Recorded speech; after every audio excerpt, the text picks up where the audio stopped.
ಕನಸಲಿ ತುಂಬ ಕೆಟ್ಟಿರುವೆನು ನಿನ್ನನ್ನು ಕೇಳದೆ, ರೆಕ್ಕೆಯ ನೀನೆ ಕಟ್ಟಿರಲು ಈ ಹೃದಯವು ಹಾರಿದೆ.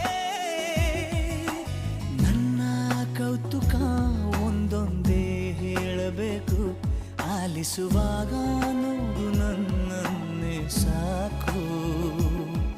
ಸಹವಾಸ ದೋಷದಿಂದ ಸರಿ ಹೋಗಬಹುದೇ ನಾನು, ನನಗಾಗಿಯೇ ಕಾದಿಟ್ಟುಕೋ ಹಠವೊಂದನು. ಕೆಳಗುವ ಮುನ್ನವೇ ಪರವಶನಾದೆನು, ಅರಿಯುವ ಮುನ್ನವೇ ಪರಿಚಿತನಾಗಲಿ ಹೇಗೆ.